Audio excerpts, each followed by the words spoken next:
he had a front wheel blow up on him. Yeah. Kind of nightmare scenario when you're going 40 miles an hour and 90.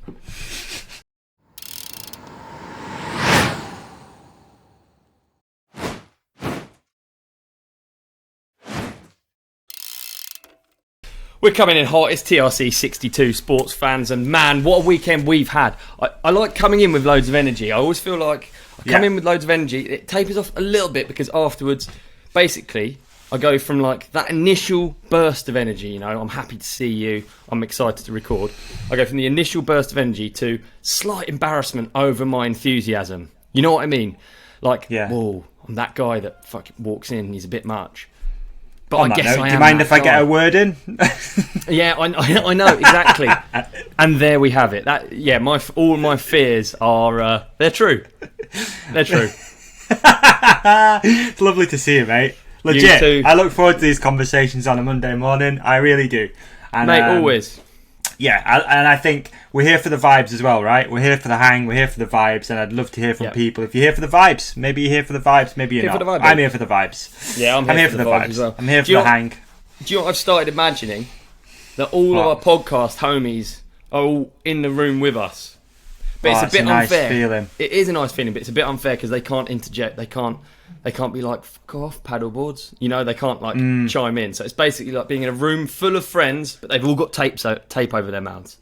The dream, really, isn't it? And you just speak at them. I think that's called a dictator. It is. You're right. It's a one-way membrane, whatever it is, semi-permeable. It's how the companionship works. It is a bit. It is a bit. You'll shut your mouth. Let us talk at you. Other than two times a year, the Freedom Ride and the Christmas party. That's the only time we get to shut up. Yeah, it's true. Yeah, we do a little bit of listening at these ones. But dude, it's nice, you're right.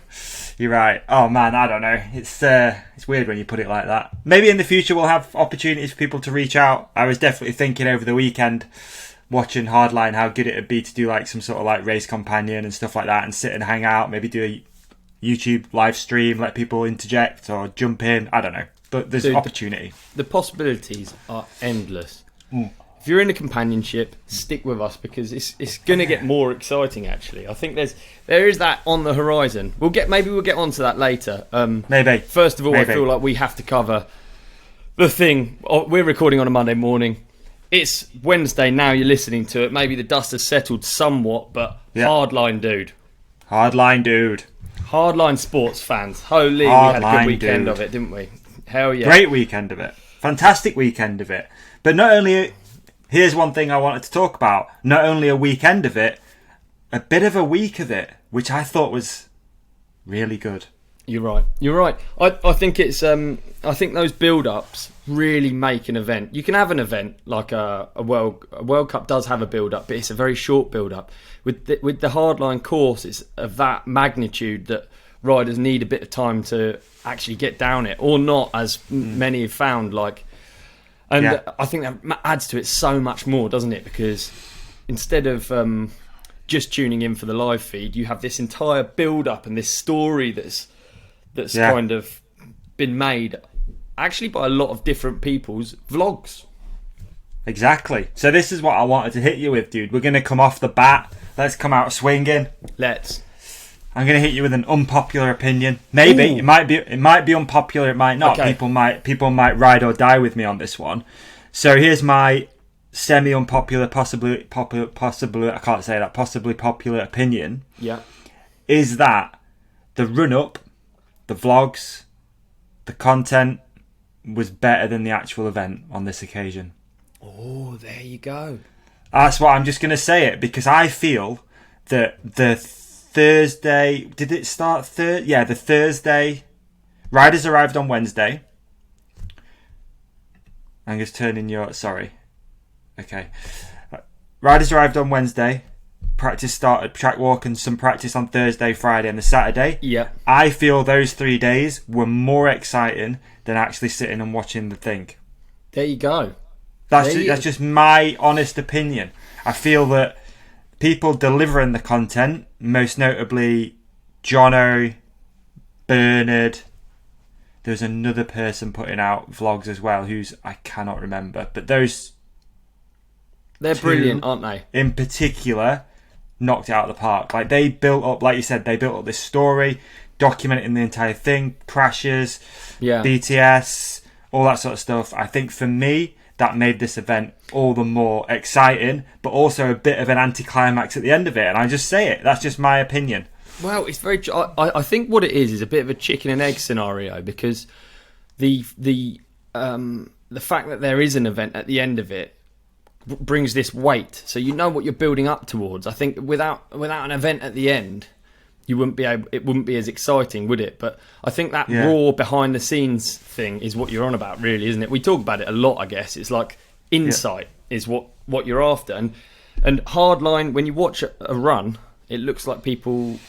It looks like you can't see stress. You can't. Okay. You know what I mean? You can't see how big those features are. How much effort goes into just getting down the course. I mean, you see it at the finish line. You can see the relief on the riders' faces and stuff. But like, I think that's what it brings. Those POVs and those behind the scenes things. Like, quite how crazy that course is. And also, you know that, like you said, at the end of the event, you know, whoever's come through the finish line, you've seen that journey from Wednesday to Sunday. You've seen them struggle. Yeah, you've seen that going along, maybe a few crashes here and there and some nerves, anticipation, watching other riders and stuff. So for me, I think those guys in particular really knocked it out of the park and delivered more than what we've had in previous years, I think. Yeah. It's like that unproduced content, and it's like an angle of the riders that I think probably does add a lot. I think it does. And I don't know if you remember the hard lines of previous years. They've quite often not had. It's been complete zero information about the build-up, hasn't it? In previous years, maybe that was just the first I'm thinking of, but certainly feel like there was a bit of media blackout. Yeah, I feel like this year, I think there was this perfect sort of like coming together of a few personalities like Jono or Deeks or Bernard, you know, for example, but then also the added new features was really exciting. So people were like really hyped for that. There was a lot of buzz around who was going to make it over there first, etc. Yeah. So I think all that sort of stuff just culminated, and you wanted to know more. You wanted to see what was going on there. So yeah, for me, I think the build-up was better than the actual thing. But let's talk about the build-up. Let's talk about it. I mean, so one of my notes on the build-up was the late announcement of the one and only, the man who's arguably created the event itself, G. Atherton, coming in after. I mean, that crash was absolutely shockingly massive, and I think probably a lot of people in the back of their minds, especially G, probably would have had a worry about coming back from something like that. Like that's really quite horrific. Yeah. And when G announced that the first race he's coming back to is Hardline, I just thought, wow, how cool is that? That's a really Maximum good story, respect isn't it? to G, yeah, dude. I think if anyone hasn't seen that crash, I think it's worth checking out. I mean, it's obviously horrible to watch, but for him to get back on a bike full stop is impressive. I mean, obviously he's a bit of a weapon, let's be honest. If anyone's going to do it, it's going to be G-Man or Brooke. So for those guys to get back and to be doing an event like that is it's insane. Do you know what makes it easier to watch that crash is the fact that G-Man not only nailed the whole course, he actually came down with a time as well. And you know, like I think the coolest thing for me, right, G is like major competitor. He comes down over the line. He's not into first place, but the smile on his face. And that's the coolest thing about biking, about all of this stuff, is like, you wouldn't normally get G coming down with a smile on his face. He came up, he crossed over the line like glowing with positivity. I thought, how cool is this? What a cool sport. Yeah, agree with you, mate. Totally agree with you. Super sick to see him come back and to compete there. And I think, there's a few things as well that to speak on that. It was really interesting to hear. I think it was towards the end of the broadcast where Rachel shared that it was Dan had hit those jumps first. Yeah, that's right. Yeah. It's crazy to think that happened too, right? Like kind of with no cameras. Dan's always the unsung hero, I feel like. Dan is, can I say, Dan is actually probably one of my favourite all-time riders. Dan Atherton. Awesome. And then as a guy as well. Just everything about Dan Atherton is cool as anything. Like, he's quiet, humble. You don't hear much from him. I mean, he had a massive off on the on-off section. So that new on-off I saw him section, getting stitched up. Yeah, I mean, since when have you had a crash that rips off a face guard, touching wood? I mean, it ripped off his mouth. Imagine the impact. What is that? Is there footage of that? There is. I haven't actually seen it, but there is footage of it. But I mean, that was a full face helmet with the chin piece ripped off. So it wasn't a small crash. No. It's a shame. I would have liked to see Dan put a run together, because he is. I think you speak to anyone who's ridden with him, and they're just like, he's the man. Do you think he was on for it? Talented. Do you think there was? Mate, do you think he would have done it? You can't count out Dan Atherton. I think Dan Atherton probably is a better rider than he is a racer. I think he'll probably admit that, but he could. I mean, in my opinion, from riding with him, he's like capable of winning anything. He's the man. He's like the ultimate bike skill. Super cool. And it was cool to see Rach as well. The whole family. It's a family affair, Hardline, isn't it? And to see Rach in the commentary booth, giving some insight. All of it was really good, really positive. Yeah, she was awesome on the commentary as well, weren't she? Yeah, I think just to go back a little bit and speak about the build-up and stuff, I had a really funny message exchange with a friend of mine, a guy called Jamie Squibb, who's a freestyle motocross motor guy, right? So Jamie's a friend of mine, and obviously Jamie does what he does. He's a freestyle motocross athlete, arguably one of the gnarliest action sports out there. And he sent me this hilarious voice message, and he was, saying, look, he said something along the lines of, mate, you know what I do for a living? I cannot watch Red Bull Hardline. He's like, is this gone too far? Like, what's your thoughts on it? Are these jumps too much? And he was sort of trying to draw comparisons with Darkfest, having 90, 100-foot jumps. And he was like, what is this? Because I think it might have been the first time he's watched Hardline, but he's trying to figure out. He's like, well, what is it? Is it a free ride competition? Is it a race? What athlete does it suit? Yeah. And I thought it's super interesting for someone who's maybe not as connected to the industry as maybe we are, or the sport. He's looking at it from an action sports perspective of like, what actually is this? Like, what is it? Is it too much? Is it too little? And to be honest, I think Thursday, I was definitely thinking, fuck, like, is this too much? Like, has it gone too far? Are we pushing the boundaries even a little bit over where we maybe should be and the riders feel comfortable with? But then, like you say, everyone starts making their way down it. Yeah, there's some casualties, unfortunately. There's some people that don't make it down the whole course. But ultimately, we end up with an event on a Sunday afternoon. But yeah, it was definitely. What did you think? Like when you first saw the course and you saw the 90 and the 100. I think there was a 100-footer, right? Or was it 90? I think it was 100 by the time they land down the landing. But yeah, it was measured as a 90-footer. But I mean, just the speed, you can see how big it is, and I think it's You've seen amazing. Beney blow that wheel to pieces. Yeah, we're going to obviously talk about that in a bit. But like the amazing thing I think is that people turn up and ultimately they're doing, yes, anyone can win, but there's one thing getting down the course and there's another thing racing that course. I feel like there's a separation, I feel like it's almost visible as well, and there's riders there that aren't racers, and props to them, dude, because it's just to get yourself down that course is a massive achievement. Like, that is a big week of biking, and what I think, and what like you walking the line every day of safety and not safety. Yeah, absolutely. And what you think is as well, what you've got to remember as well is that it's not just like good times practice the whole day. It's like in between wind breaks, weather breaks. There's hours, maybe even a day between you doing a run, or ticking off a feature. You've got to work your way down the track. What I like about it is the camaraderie. It seems like everyone's out to help each other get over features and work out speed and all of that, which is super helpful. But yeah, a crazy event. It was really cool to see a number of things. I think we can't not talk about Bernard's crash, and the Bernard, that's quite some hit, isn't it? It was nearly a fairy tale. I can't believe he even lined up, but. No. Did you speak to him much while he was there? Did you get any inside info or what was going on with him? Yeah, I spoke to him a low whilst he was there. I think it was like I don't think he was. I think it was really up in the air whether he was going to ride again, which means his hands bad.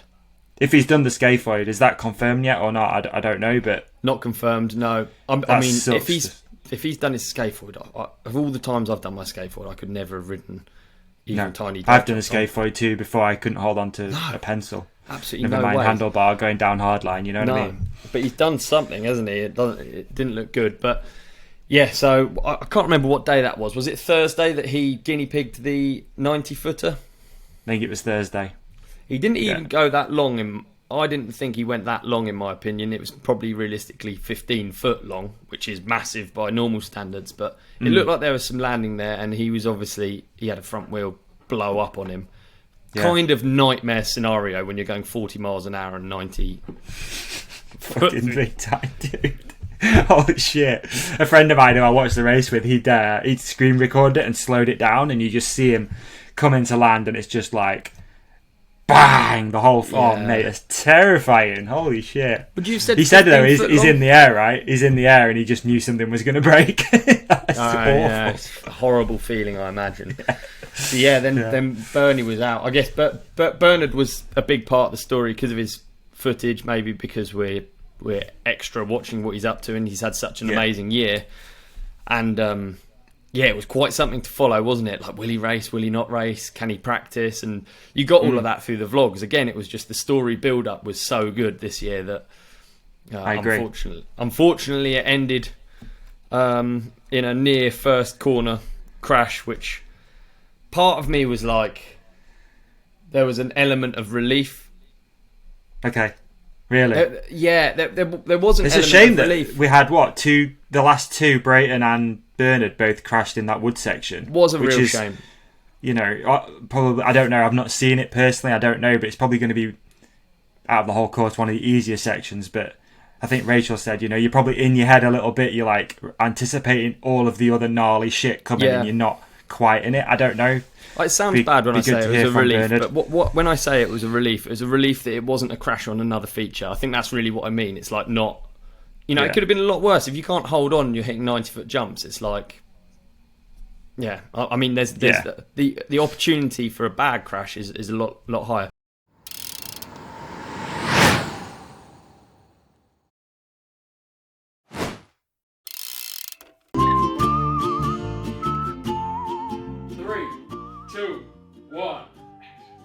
Can you do it from 23? 23. I'm kidding. Okay. Hello and welcome to the ad break. This one's brought to you by DMR, as you probably could have guessed from that, and also from my t-shirt, and also from the piece of paper.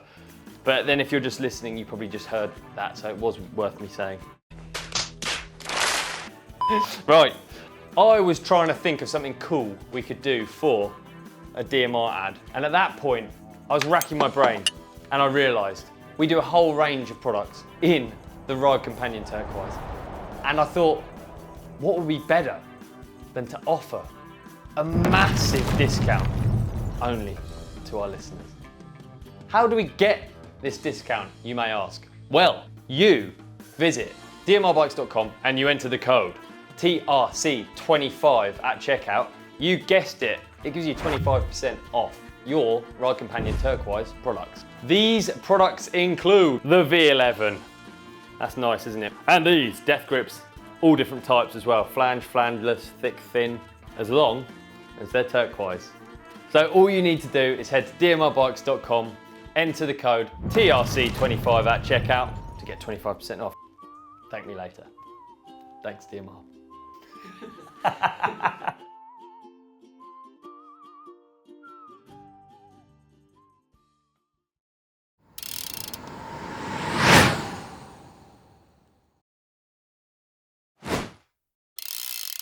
So, let me talk about one of the things that stuck out for me on the build-up.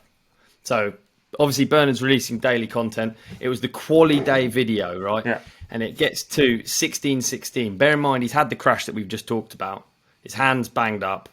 He's going up for his quali run. He's last man on the mountain.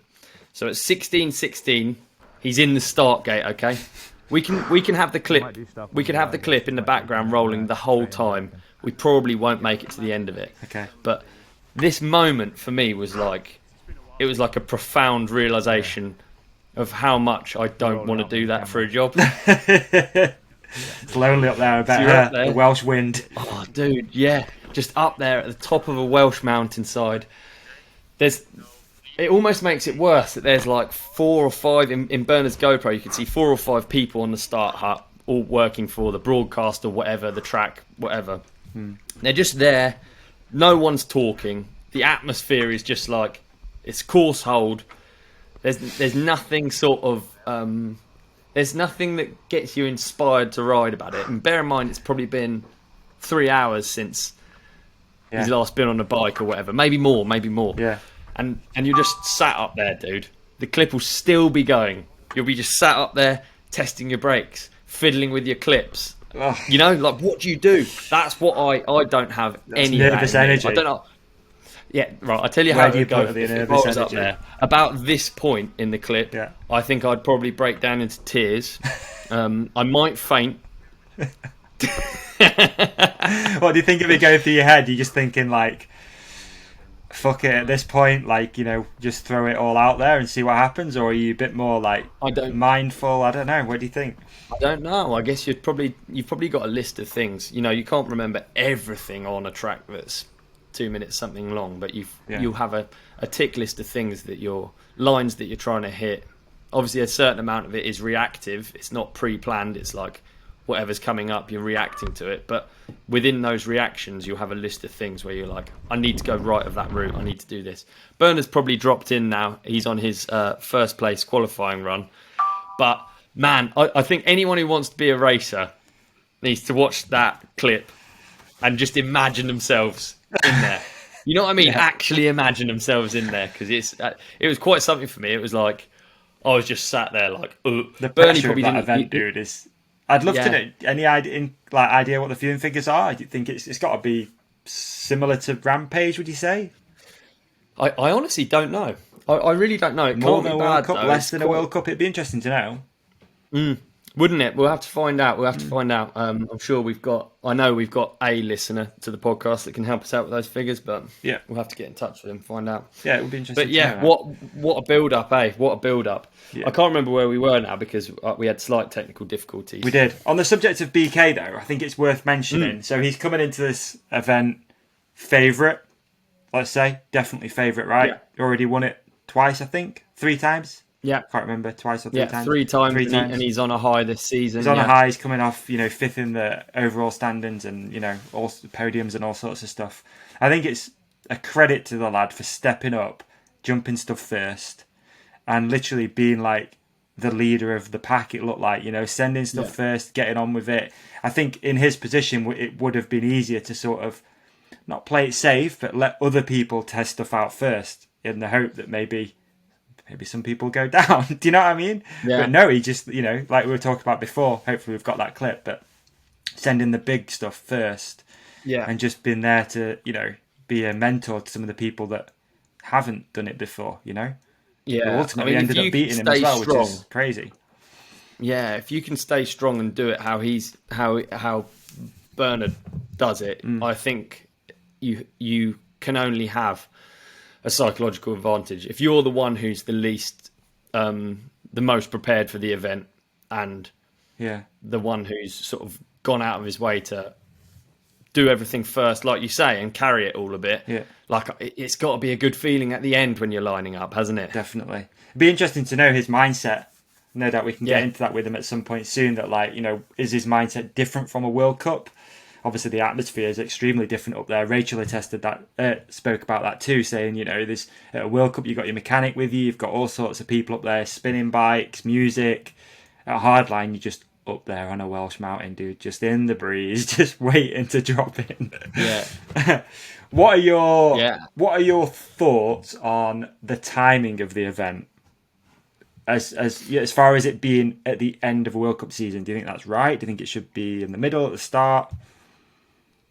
I think there's no way a racer, as it stands at the minute, the UCI World Cup Downhill Mountain Bike Championship is going to be the most important thing for a downhill mountain bike racer. You've got these, and it's proven, that there's people that attended the event and didn't ride. There's people that it gets to a point and it's quite simply not worth the injury. And if it was mid-season, I think there is no way that you'll get right in any of the names. And really, there's always this weird mix between true racing and marketing. I mean, Hardline treads the line well. Yeah. But there comes a point where it's like, what's the point? You don't have a 90-foot jump in a regular World Cup season, do you? No, you definitely don't. I was just thinking about it more the other day. It's like, when I was watching it, actually, it's like, you got to the end of a World Cup season, no doubt there's been bumps and scrapes along the way, and you're pretty beat up, and then, oh, here you go, at the end of the season, have the hardest course of the year. I know, right? I know, not easy. It's not, so you want to be a racer. Financially, do you think it's worth doing for people? I mean, all round, just to do it, to tick it off, there's that allure, I think it's really cool. You get a really good mixed bunch of people. There's people from all over mountain biking. And I mean, the podium was really cool in the end, wasn't it? It was like people that you don't hear from as much. Maybe It's safe to say. Yeah, true. Taylor Vernon on the podium, I believe. Taylor Vernon, Joe Smith. And both killer riders, both really accomplished, but that as an avenue for them to get out there. That's a lot of that has big worth, being on the podium at Hardline. That's really quite something, isn't it? And if you go through the season and you're not on the podium necessarily at every World Cup, and you're not right in the public eye, it's really cool to have that opportunity. I think it's just all about that, isn't it? That it's the weighing platform. Up. Yeah. Good for sponsors. End of the year, it's always good to have the last one, isn't it? People remember that one. Yeah. Absolutely. Going into contract season and stuff. You remember that one. Dude, too right. I thought a few other standouts before we talk about Jackson. I thought Vinny T, it was very cool to see him ride down there. Yeah. He was yes, he did a backflip, very cool. He did a suicide, very cool. But for me, it was more his composure down the course. He looked entirely relaxed. Maybe it's just his style, but no, I agree. Yeah, big up Vinny T was really cool to watch, I thought. Yeah. I mean, everyone was, but totally. Dave McMillan as well. The mix of riders for this year's, do you think it was more weighted towards racers, or because I'd say it was personally, but I think in previous years it's been more of a mix of free riders to racers.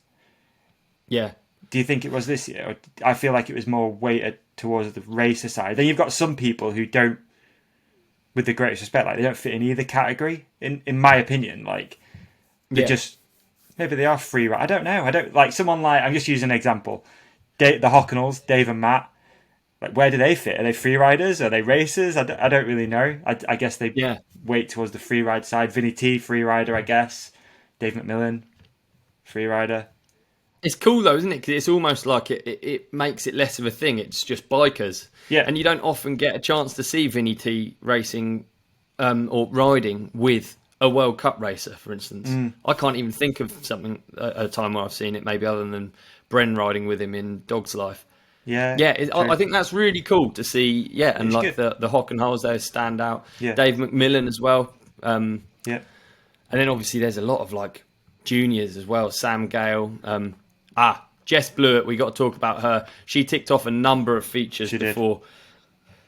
You know, unfortunately breaking a collarbone. I can't remember what feature it was on. Not that it matters, but I think the weight of the world's on your shoulders there, isn't it? On 50% of the people in the world of First woman amazing to have a crack at that course for sure. Yeah, it's credit to her for having a shot. Yeah, absolutely. Definitely should be super proud and represented women's mountain biking very positively with that. To be honest, fucking hell, dude. Fair play. Times are changing, I'm really glad as well. It sounds really stupid. There are a few collarbones. I think Josh Lowe did a collarbone. I think Josh Lowe did. Josh Lowe's crash was brutal. It was like a slip just coming into that sort of like step down onto the wooden bridge thing. Yeah. And often not where you expect him, And Josh Lowe, I think he was like the rider's choice last year. I mean, he's so unbelievably safe to watch on some of these horrible features. Yeah. He's a killer rider, obviously, but just, where he comes from and why would he be good at 90-foot doubles and stuff? And yet he is. It's really cool. They were saying in the broadcast that it was the hot seat racing that made him, a better athlete all around. Basically, that was like a career highlight. Like before Hardline, like that was he came off that high. He came off the high from the Hot Seat Racing win. It's straight into Hardline, and I think it was that confidence that carried him over some of those big jumps, arguably. Definitely, 100%. Let's definitely put it down to that. I think there's a bunch of stuff that also stood out for me. Obviously, we spoke about G already. I'm just looking at my notes. I'm sorry. I don't know. Adam and Bernard both crashing in the woods. There was a bunch. There was something else that I wanted to mention that I've forgotten before. Let's just talk about the future, because ultimately we just sat and watched it, right? We just sat and watched the future. It feels like the future is here, right? Yeah, it certainly feels that way. It's very strange, isn't it, when you watch it? Yeah, isn't it just? Isn't it just like? And he did fair and square get the fastest time down that hill. I'm not too clued up on what the conditions were like, but that was the fastest time, as well as quali as well. I think quali was maybe an easier track. I think there was a lot of water up there, so he put together. He won by what? Was it 7 seconds? I think it was 6.5, 7 seconds. 5 maybe. It was a lot, but it was what an incredible rider, Jackson Goldstone. We've been talking about him for a while, obviously, and since his Strider days, really. But exactly. Dude. This seems to have been quite a heavy breakout year. I mean, he's really quite something to watch. Yeah, it's just unreal to see. You watch another standout rider, Brayton. I'm a big fan of Brayton's. Yep. You look at him, you can see how strong he is. You can see he's a big, strong, gnarly dude. And then Jackson is not a big, gnarly dude. No doubt he's strong. But he's not. He doesn't look like a Adam Brayton, does he? No. Very different body styles. And it just looks like he literally floats the bumps. It looks like he's got all smart lines. He doesn't look on the edge of blowing up the whole time. No. Such impressive rider. No doubt we're going to spend some more time talking about him in the coming years. I think we definitely are, mate. I think he's going to be featuring a lot of our episodes as we move forward. That's for damn sure. Well, like you said, breakout year, dude, for sure. Like, holy shit. I mean, getting quickest, I can't remember what round it was, but he was the quickest overall time. I might have done that a couple of times throughout the year. He did, yeah. And then to show up at Hardline and put in a run like that was, mind blowing. The future is here. That is the future right there. Am I right in saying he's 18 or 19? He's 18. 18. Elite next year, What were you doing for a bit of what were you doing when you were 18? Dude, I was chasing girls around. I was drinking a lot, chasing girls. 18. I think I was in America. Yeah, I was back and forth from there a little bit. So, but dude, I couldn't hold down anything, mate. My head was in the sky. It was like I was just bumbling through life, trying to figure shit out. He's figured it out. I mean, how I was when I was 18 is such a long way from knowing what I'm doing. Yeah, it'll be interesting in 10 or so years to look at Jackson and he'll be like, I was 18, I didn't know what I was doing. I was doing this, I was doing that. But now you were winning Hardline. Right. You're the fastest in the world. Unbelievable, huh? Yeah. So, it's so cool to watch it as well. It's so cool to watch. I mean, it's he's been riding so long and he's so accomplished.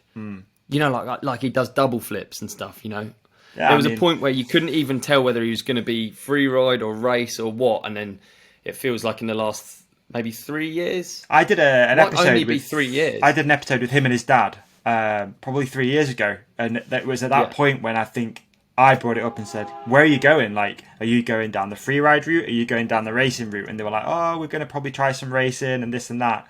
It probably was about 3 years ago when I did that. Yeah. So here it is. Like, it would be interesting probably to listen back. Not that I would, but someone would, and hear what they were talking about. But yeah, dude, at that point, he wasn't. He's still got time for a career change. I mean, yeah, he's 18, dude. Yeah, he can. Yeah, think how many jobs we've had in between 18 to now and different things. How crazy it is! He could stop right now mountain biking, and he could start a physiotherapy, a doctor degree. Yeah, he could do anything. He could become a pilot. Are you jealous? So impressive. I think it's I'm not. No, I don't know. I've had a lovely time. I've enjoyed my. When I was 18, I didn't have pressure or worries or. You know, I was just fiddling around riding my bike. I didn't really understand what any of it was about. Like, I think the difference between Jackson and I, just in terms of a pro biker, is so vast. Like, I was so unaware of what sponsorship was about. I thought it was just because I was good. I got parts. I didn't really want to.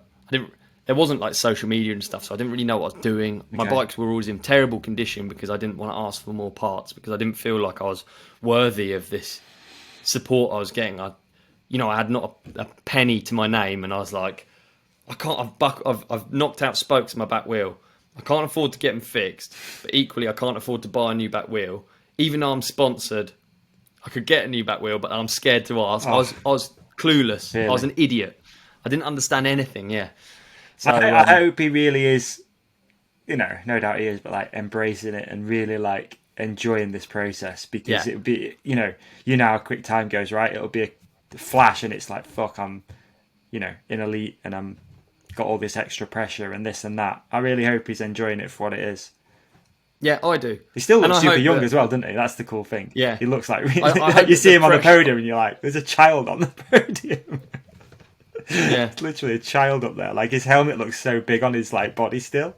You're just waiting for him to start like filling out. Yeah.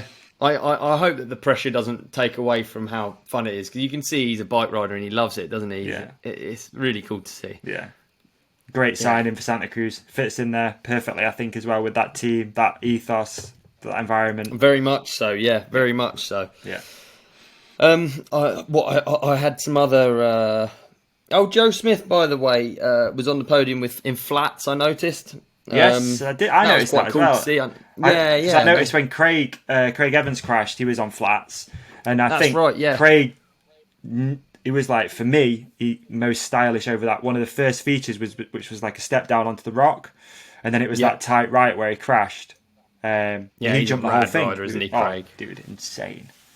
Again, like, he's won it before. He's won it, dude. Again, like someone who defies categorization. Like, there's a few riders like that. I really like it that the sport's like that, because it's a bit closer to, like, this one thing that winds me up a bit is all of these like pigeonholes, and I really like it when a rider's just sort of a bit of everything. Yeah, a bit of everything. You see him down the trails who do a spin. That's my kind of rider, I guess. That's what I like to see. Whether he's on a downhill bike or on a jump bike or a cross-country bike. Should see him down the local trails, biking, mate. Isn't it? Insane. Yeah. Next level. Yeah. The man. It. Really cool to see him up there again. And I remember speaking to him years ago, talking about Hardline, and he was sick before his race run. I think it was the second time he'd done it or something. He was like that nervous. He was like throwing up. And like we talked about before with Bernard, that being at the top of there, and that's not an easy place to be. It's not, is it? Not an easy place to be. Not, yeah, absolutely. What an event! Hey, shall we just do a quick round of applause to the Hardline crew and the people at Red Bull UK? Thank you. Great event. Thoroughly enjoyed it. Great event. My Sunday wouldn't have been the same. No. I went for a ride early in the morning. Obviously, the start time got pushed back, so the ride got cut short. But we just did a power hour. Me and homie Omed did a power hour of tracks, and then came back to watch that. And I was stoked. Proper sports fan, We got lunch, sat down, watched it. Yeah, dude, we did the same. I did the same. Me and my mate Joe didn't bike in the morning. Yeah. Still personally dealing with this little knee issue, which is really annoying. Oh, rubbish. Yeah, it's awful. If anyone's got any advice, feel free to reach out. I've had some nice advice already. I've been to the gym this morning as well, so that was good. Oh, look out. Yeah, let's see it. It's getting stacked this winter. Let's see it, dude. I wanted to do it for a while, like just put some weight on and put some lean muscle on. You were a bit of a gym hater before. Not gym hater, but you were a bit like... You're not into the gym, are you? Nah, hate the gym. Really don't like the gym. But it's got to a point where it's like there's only so much you can do. Sorry, going on a bit of a tangent here, slightly off topic, but there's only so much you can do at home with like 4 kettlebells and like a weighted backpack. Do anything, can you? So it's like... So my friend started training pretty heavy, and I'm just going to start joining him in the morning. But at the moment, I'm just working on trying to fix this knee issue, because I've got a marathon coming up, and at the moment I can't run or bike, which I found out on Saturday. I thought the bike would be okay. I thought if I go out for a little bike ride, spin things up, loosen off and stuff like that. But yeah, even the bike hurts at the moment, so it's a bit of a that's horrible. Bit of a shitter, to be honest. Yeah, it is a bit, isn't it? It is a bit. We'll figure it out. I'm sure some of our listeners will be interested in your gym journey and like what stuff you do in the gym.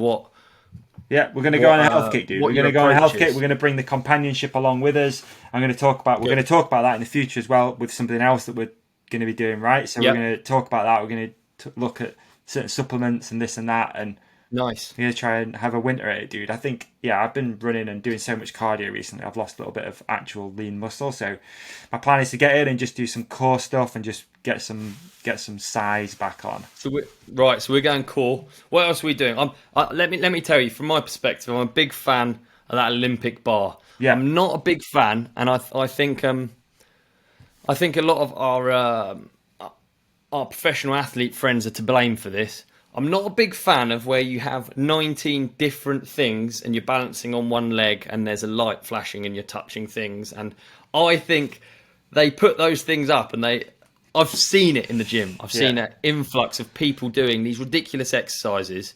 Just overcomplicated. And they're skipping the fundamentals. And the fundamentals, all of the pro athletes are doing, but they're not posting them because it's a bit boring. Yeah, they're posting the frilly ones. The fundamentals are. This is what I embrace about the gym. Yeah. It's what I like about it because I don't really. It's not like I'm a fan of the gym, but I am a big fan because of that. Yeah.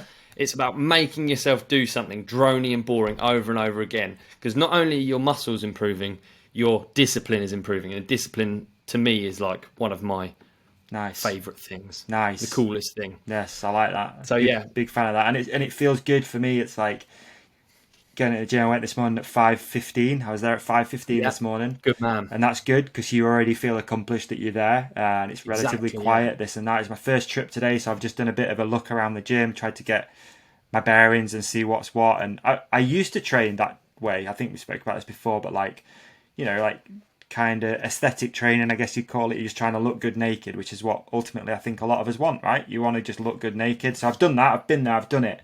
But I've lost all idea of what weight I should be lifting, what weight I should be pushing, pulling. So I've just gone around a little bit today, only on legs, and just tried to figure that out. I'm also working on this knee issue, which means a lot of glute raises, hamstring stuff, because it's an imbalance basically that I'm dealing with, I think. So I'm working on that.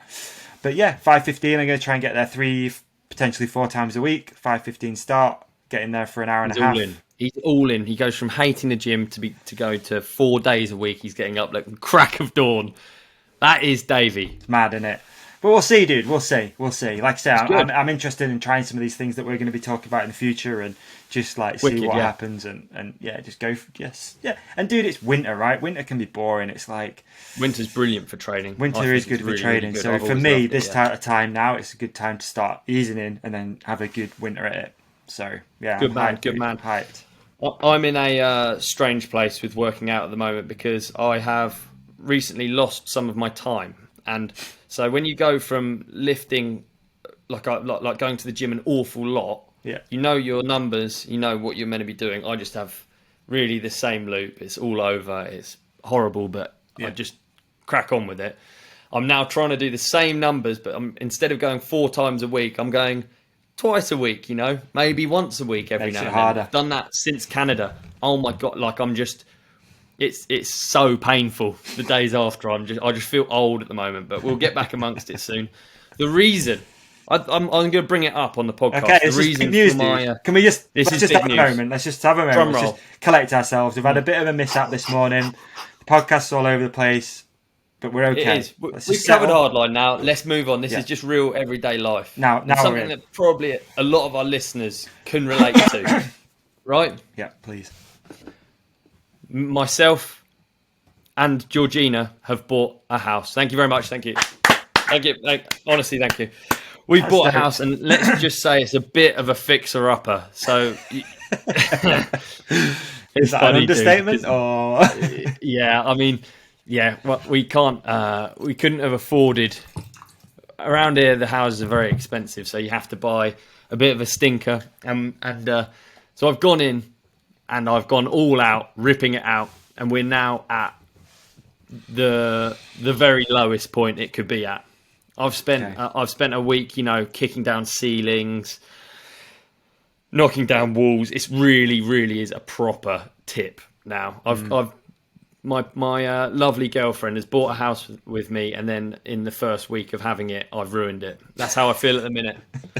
But it's exciting, man. It's good. Seriously, this was a big thing, right? This is it's an investment. It's something that I feel like, with our conversations off air, you are like me, this is a bit uncomfortable for you. This is a bit it's not, you like me, maybe like to live in your comfort zone a little bit. I'm all for stepping outside it with business and stuff like that. But when it comes to my actual bills that come out of my bank account every month, I keep it very chill, very reserved. Yeah. I don't really stretch myself too much because I don't deal well in those situations, as maybe you're finding out as well at the moment. But it's a big thing for you, dude. And obviously I'm with no doubt our listeners and people who come along on this journey for us, but I'm super proud of you. It's a big thing. Oh, I feel too like kind, Davi. But it is a big thing, dude. When you do something like this, it's not easy, especially in the current climate. It's real discomfort. Exactly. Everything you hear is about material prices, energy prices going up. Oh, we're going to have this crash, all this and that. But I think ultimately you got to crack on, haven't you? And you've got to try. And you're right. I'm one of the worst for living within my comfort zone and within my means. I'm very I don't spend a lot of money. I'm not really very, very flashy with it. And I do question why sometimes. I think grew up wonderful life, but not with never having really money. And I kind of feel like as you get older, that just sticks with you. I don't know. I don't think there's any way of changing that for me. I don't know. I think what I struggle with is when you... it's been a long time since I've had a job with a salary. So when I did have that, I think I'd lived a little bit more frugal because you knew every month it's I get X amount of money back into my bank account. When you work for yourself, especially through the last couple of years, it's been into the unknown. Ever since we started this, really, it's been into the unknown. I was probably a little bit of a different person before because you're things are okay, we're bumbling along, but it's felt like, and I think it's probably where for me some of the, what's the word, you don't feel that connected to society. You feel at any moment something's going to change, and then you're on your arse. That's how it feels to me. It's something could happen. COVID was a good example. A few days before that happened, you would never have thought that we'd put the whole country into lockdown. Businesses would be driven to a grinding halt, having to take out loans and this, that and the other to try and get through. So I think that's come with it for me, a little bit of anxiety that it can all be taken away quite quickly. So when you get to a point where you're quite comfortable, or you just know that your bills are going to be paid, it's hard to step away from that.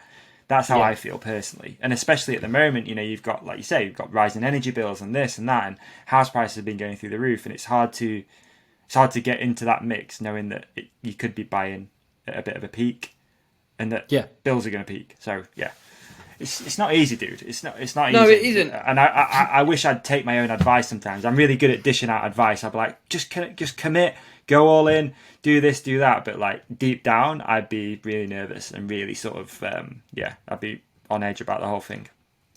So, and I am, but then also part of me just thinks you don't. Being comfortable, I've been really comfortable, and it's lovely. And I do the podcast every week, and I have all of these things that we crack on with each week, routined. I love the idea of being routined. I look at people's lives and I just think, oh, that's so nice to just know that you're there every day and the money's coming in at this time every month and all of that.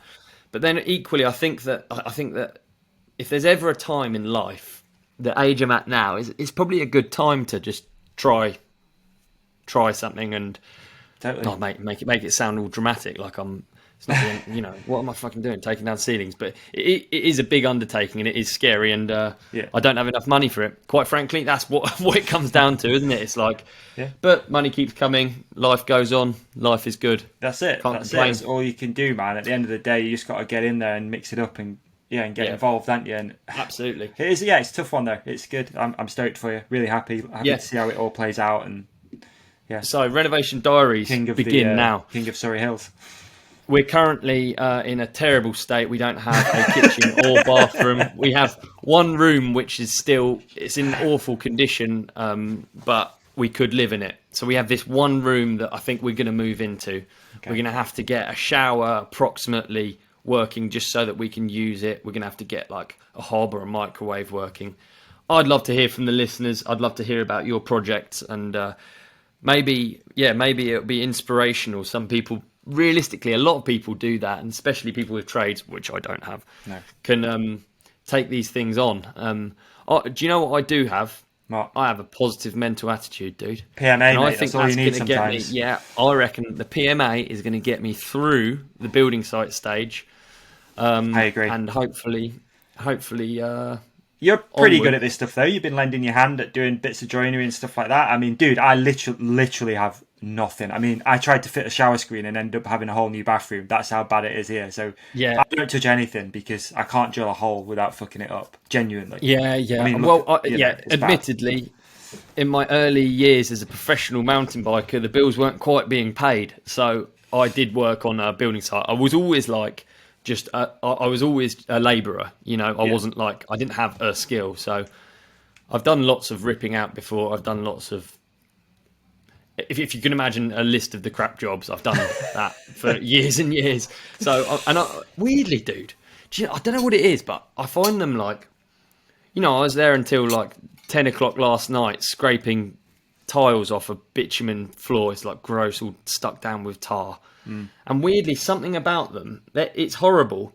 And in it being horrible, I like it because I'm like, no one else is going to do it. You've got to do this. The same with kicking down the ceilings. I had a mask on and there's all... Can I share that photo of you covered in dust? Sure thing, yeah. Sure thing. And then the mask was filling up with sweat and then it's sucking into my mouth. It's like waterboarding me. All of these moments I weirdly relish. I just think, fuck it, if you can put up with it, and that's it. All you got to do is put up with it. Yeah. You've got to do that for a day, and it's done. There's an end with these jobs, right? That's what I enjoy about anything like that. I love a remedial task. Like, I don't touch much in the house, but let's say the task is... It's a good one, actually. On Saturday, I weeded the garden. That's good for me, because at the end of it, you go, oh, look at that. You stand back, you look at it, and it's done. With 99% of what I do for an actual job, there's never an end. It's like, cool, done, next thing. With this, it's like, cool, that's one episode done. Right, see you next week, back into it. Absolutely, it's never ending. There's always an idea. There's always, like the idea I had with you, I mentioned the other day, like that I'm doing with Hook It. Yeah. That's another one of those things. It's like, right, another thing that just gets added to the list. The list is just like endless. But with that, you go, boom, done, tick it off. Well done, I've done a job. Absolutely. Talking of lists, I mean, whatever I've got up with me, my ADHD, I'm all over the place if I turn up to the house without a list and without a purpose. And like at the minute, nothing's changed. I'm still riding every day, coming up with content and stuff like that. But then when I have a spare moment, I no longer chill. I don't look after the tracks. I don't do that. I just go to the house. Every spare moment, and it's really important to have targets for me. Otherwise, I just waft around the house like, oh, I need to put a nog in there. I need to take the skirting off here. I need to make sure that it's... So lists really save my life. Lists save my life. That could be a good T-shirt. Lists save my life. Just repeat it over and over. Yeah, exactly, yeah. So we're currently at the stage I'm looking forward to see how it progresses. Yeah, absolutely. We're currently at the stage where we've got smart people doing electrics and plumbing. So floor is coming up. I think it's getting to a point where I'm going to not be as useful. So that's kind of good, I guess. Yeah. And kind of exciting. And it is all progress. It's hard to imagine, but it's going to be good. And you're going to have a spare room for when you come and stay. And you will be coming to stay. Because we have the promise of a studio. Can we mention it now? Yeah, I think we need to, dude. I think we need to. We've got a horrible asbestos garage. And the dream is one day to change the asbestos garage into the Ride Companion studio. Yeah, man. HQ. And we'd love Yeah, we'll definitely be bringing you along on that journey. It's not there yet. We've not got the money. We've not got the time. But it won't be long, dude. It's happening. And It's we happening. will I have think a studio. Studio Hype. iteration number 1. This is the Southern Companionship HQ. We're going to build it. We're going to make it cool. We're going to do some cool projects down there, mate. I'm stoked. I'm not stoked that it's 5 hours away, but I am stoked that it's going to happen. Like, obviously, I'm not stoked that it's 5 hours away. It could be a lot closer, but hey, it is what it is. We know it's funny though. Like, we probably have shared this with our companionship listeners and stuff before, that we have spoke about it. We've looked at it, studios in different cities and this and that, but it wouldn't be ours. Like, it wouldn't be our space where we can have our stuff and really build it to the spec that I know I certainly want it to be. So I think this is the move forward, and it's going to be a massive thing for the podcast. It's going to be huge. Like, it's funny, man. Again, I've shared this before, but just before lockdown, I was quite literally about to sign for a studio. I'd been around, there's a business centre just around the corner. I'd been in there, picked out the office, spoken to the Wi-Fi people, the whole thing. I was like ready to go. And then we went into lockdown and I was like, okay, this doesn't feel right at the moment. I'll just wait. And then thankfully we don't have that place, because I'd be in a different financial situation, I think. Yeah, I'm sure you can get out of it, but still, these things aren't cheap, like, it's not an easy thing to do. And I think we'll be, hopefully, potentially, like, one of the first in our industry to do something like this, I think. Oh, mate, it's so exciting. I know, like, the possibilities as well. The possibilities are endless. It's going to be sick. And, like, even visually, it will no longer be a Zoom call visually. Which I actually don't, when I don't works, mind mate, watching the Zoom calls. When it works, it's great, yeah. But I think the thought of us being sat and doing them in person and getting guests in is so cool, and having an HQ. It can only be good, dude. Super excited. We'll bring the companionship along with us as well on the build, because the build is going to be super fun, and there's lots of opportunities to do cool stuff. Yeah, I think if we could film some stuff, we should definitely do that. Absolutely, yeah. Building Hollywood. Hyped, man. It's going to be so good. It's going to be so good. It's going to be sick. We'd start thinking backdrops. We'd start thinking layouts. Yeah. Life is good. Life is good. It's going to be dope. I'm really excited. I'm really, really excited for it, mate. I really am. I'm looking forward to some more regular trips down south, some biking, getting guests in the studio, just leveling this whole thing up. And let's just take a moment to say a massive thank you to everyone who does continue to support this thing. We wouldn't be doing anything like that if it wasn't for people who listen and engage. So please keep doing what you're doing out there, folks, but do it more. Big fan of your work, yeah. Absolutely. More. Big fan of what you guys are doing out there, but do it more. If you can share with your family, share with your friends, all that sort of stuff, it really helps us continue to grow and be able to do fun things. I hope that doesn't sound like desperate, but it's kind of true, though. You sound desperate, mate. You sound only desperate. Works with people listening and engaging, right? It's the only way we can continue doing this stuff. Our homies as well. It's a big group of like-minded people. I like it. It's the dream. It is. Hey, dude, on that note, let's move on to listener questions. Yeah, for sure. And what I'm going to do is I'm going to click, and we're going to be on the first question, and I will have an empty bladder. So check this out. Okay.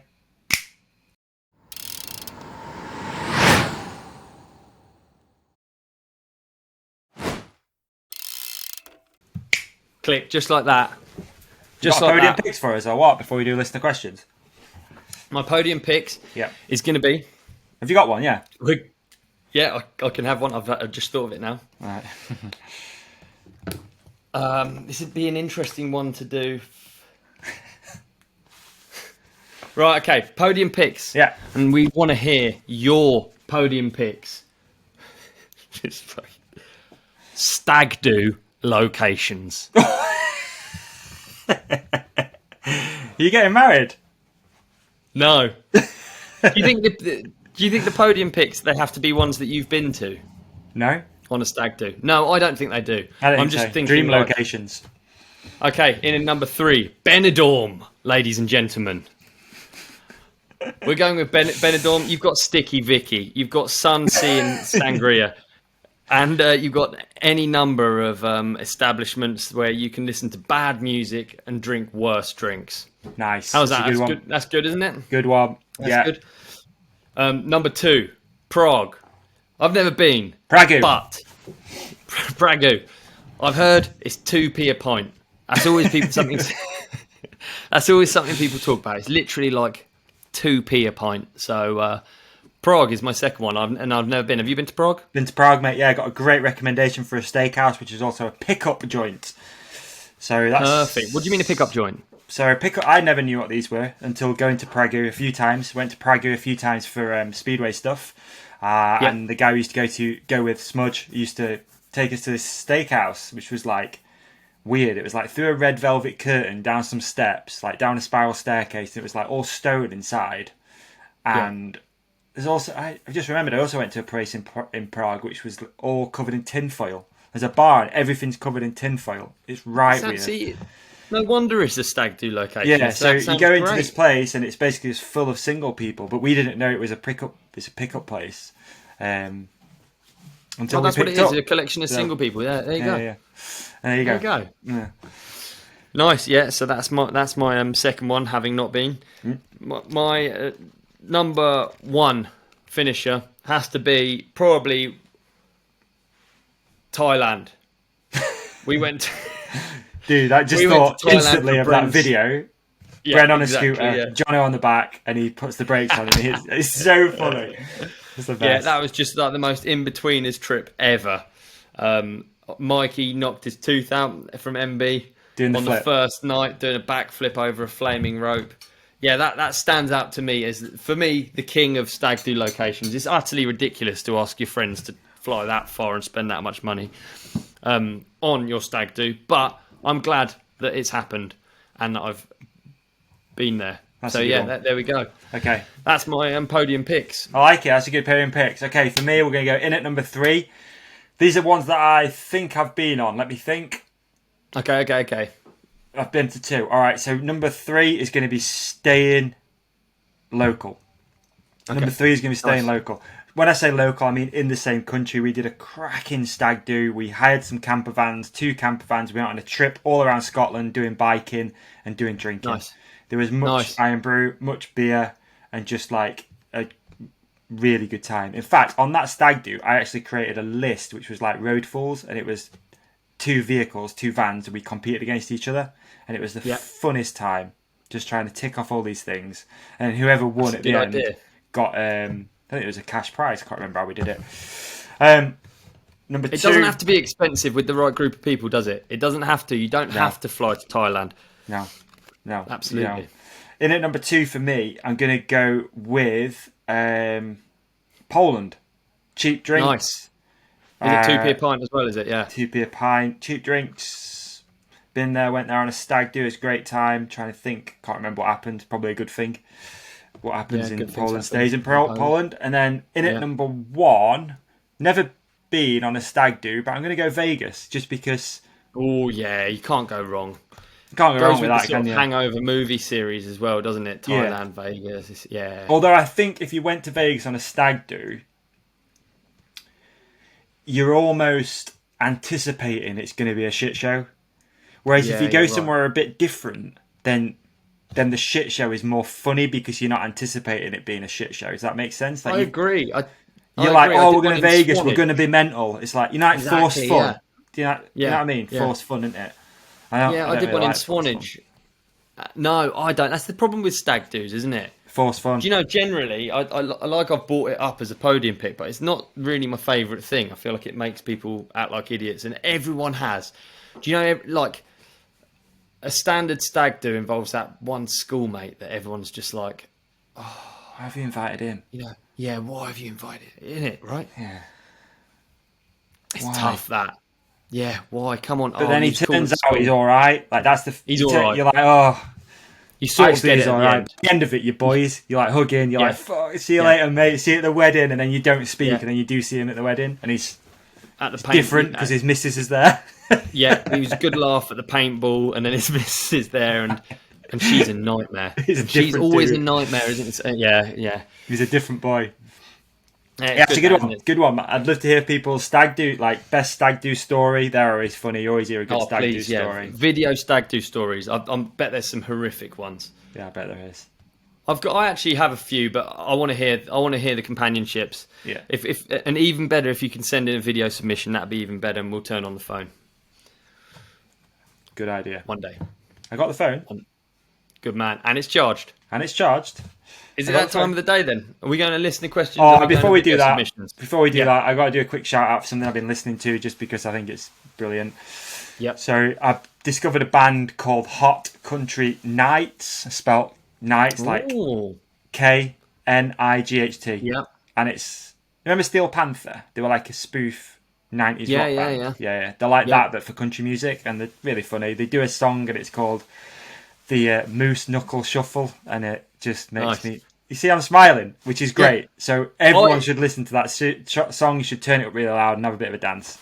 Do you know what I've noticed about you? Is that you are a comedy music... Like, if there was a category that I could say that you're... without doubt, you will have heard of them. Yeah. It's when they're comedy or spoof. Yeah. I do like it. Comedy, yeah. But only if it's actually good. Like if it's good music. I don't like Weird Al Yankovic, for example, because it's crap. Yeah. Like he's not that funny and it's just crap. Whereas crap's crap. Steel Panther is funny. Yeah, like Def Leppard sort of stuff. Yeah. I think that's like almost your genre, nearly. Cock rock. I love cock rock as well. Like cock rock's my vibe. Rock. What was the hip hop one? The Jewish hip hop guy. Oh, Dave. Lil Dicky. That's it. Lil Dicky, yeah. Yeah, you're right. Yeah, A$AP Rock did that tune. Long Legged Larry, that was a hitter. Everyone loved that. And this is similar. I think the Moose Knuckle Shuffle will make people giggle and hopefully brighten up your day, because it's shit at the moment. Yeah, innit? Out there. I hear you. Yeah, out there. Yeah. In whatever's coming at you. If you listen to the media and stuff, it's shit out there.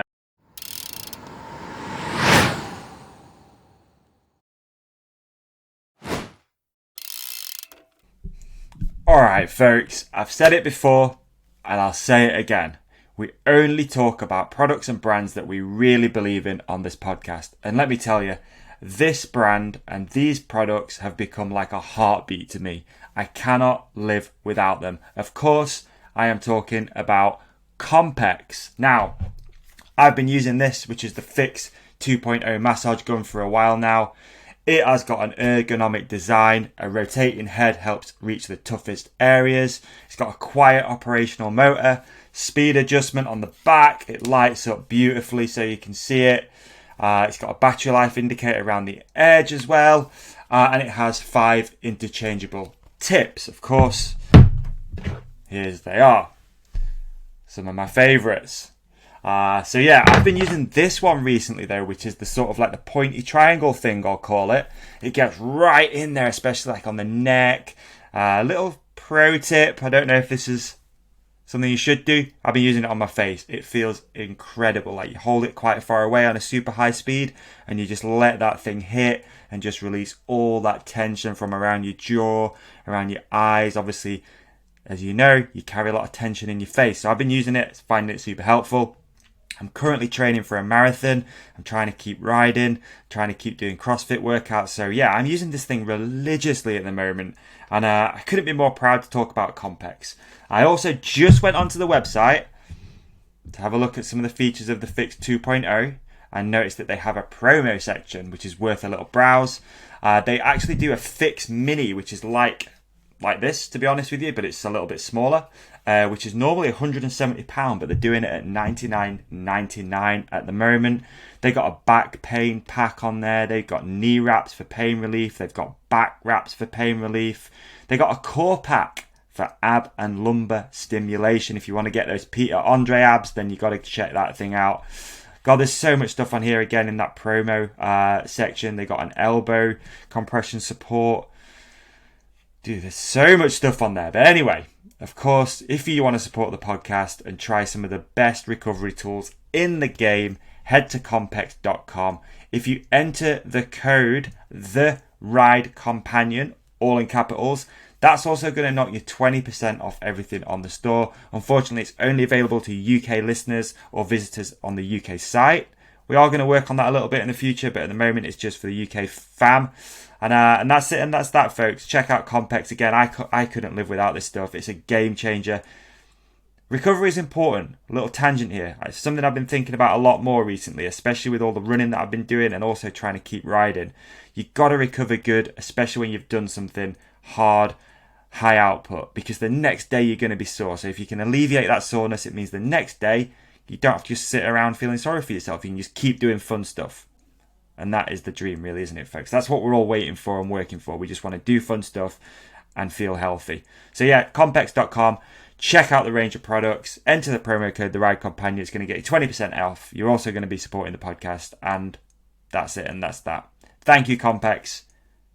You're the best.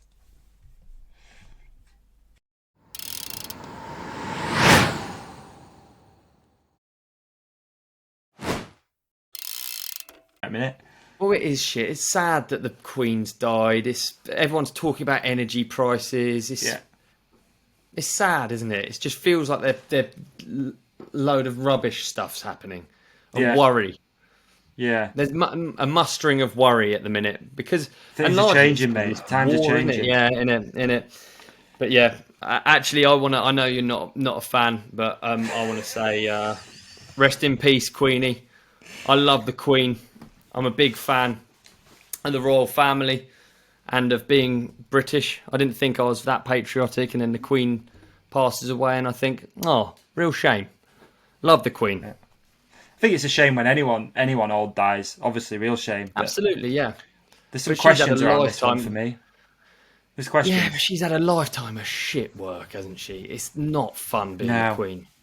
It's not fun being the Queen. It is. It's fun being the Queen. I don't know if you've looked at enough of the stuff about the Queen. Why? What can you do? You can't do anything. You can't go on holiday. Where do you go on holiday? You have to go to one of these dusty castles. A castle isn't fun. It must be horrible having people cook and clean for you and wait on you. And Well, you can't do anything that you want to do. You can't go jet skiing. Yeah, but she doesn't know that life without being in that light. Do you know what I mean? It's a horrible life to be born into.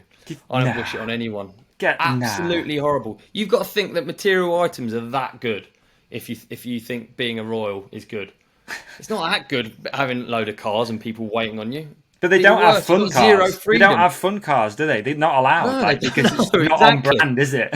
Exactly, yeah. It's like Harry can't be a fuckboy, can he? He can't have a Lamborghini. No, he can't do anything, and he's trying now, isn't he? But he can't do it. It's just, oh man, I don't. Yeah, I think she's done a life of just crap as well. And was there a moment where you thought Hardline might have been cancelled because the Queen died?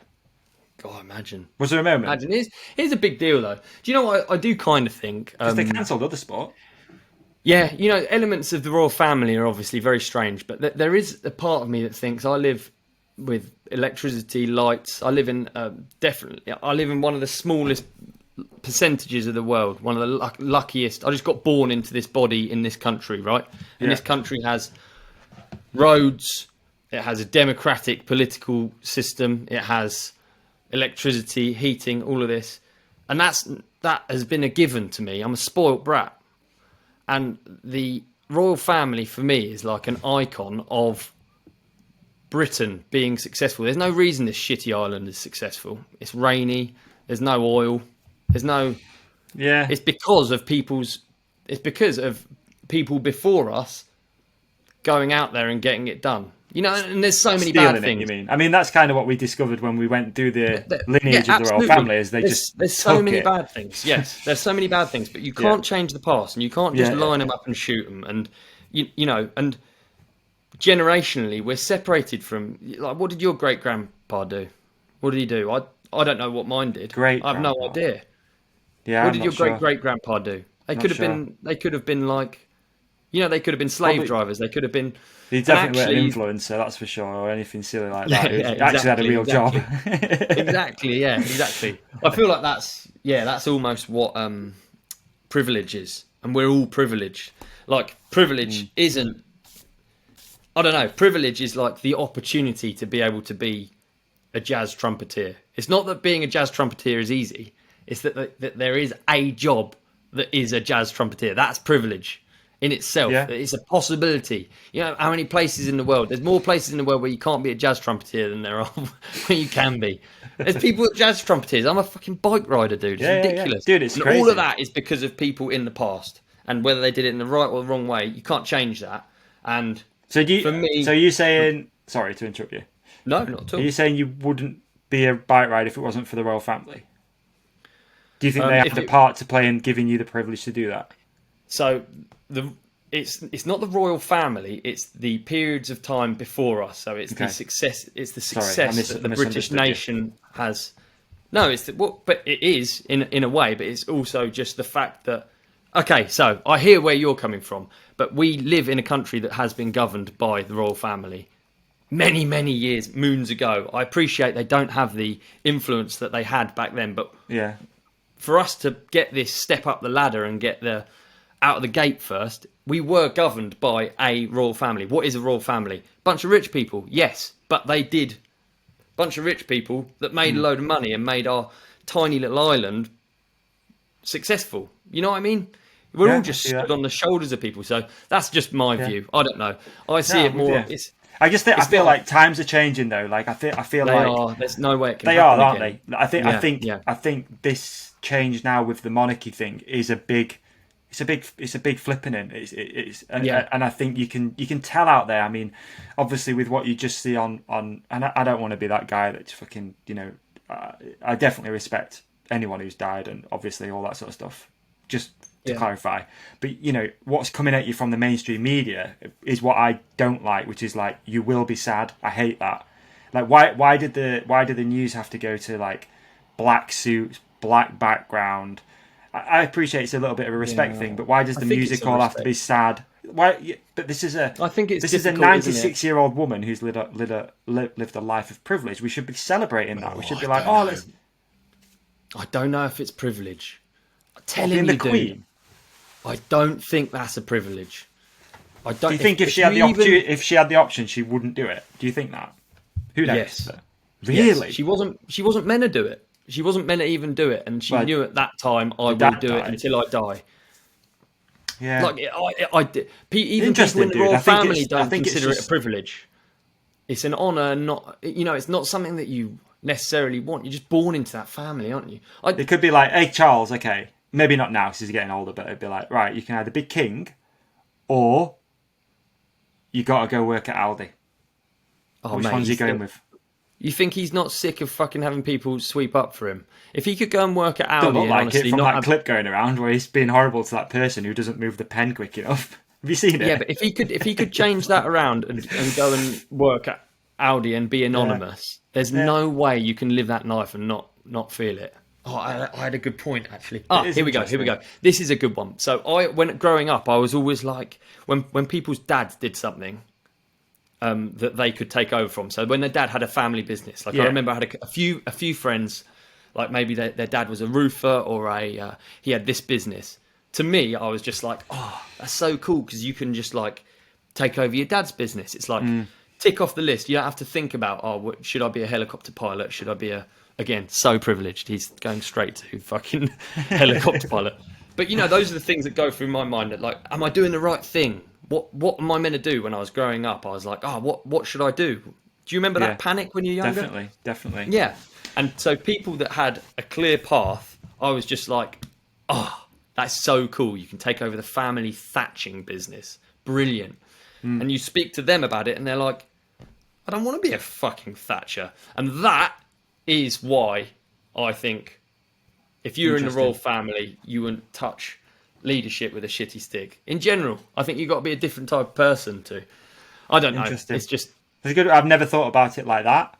Honestly, never thought about it like that.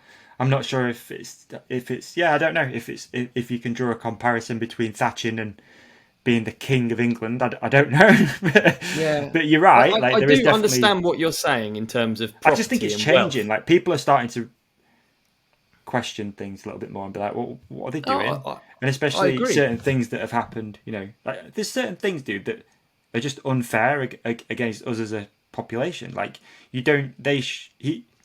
I seen like, again, I'm not going to be a conspiracy guy, but this is a fact that like, so Charles now inherits all of the Queen's assets, like personal assets. Yeah.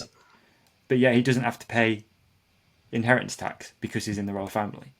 Stuff like that, and you go, kind of doesn't seem fair, to be honest. Like, it doesn't seem fair on us that we have to then... And also now, you know, I mean, looking at the weekend, that's affected so many people cancelling. This is the thing that... And I might be off on this, but this is the thing. So they cancelled working class sport, football. They cancelled that. And I think that is because there is an undertone of people...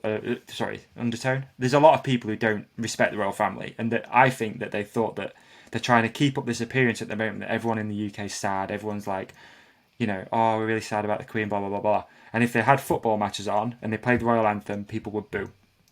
I genuinely think that.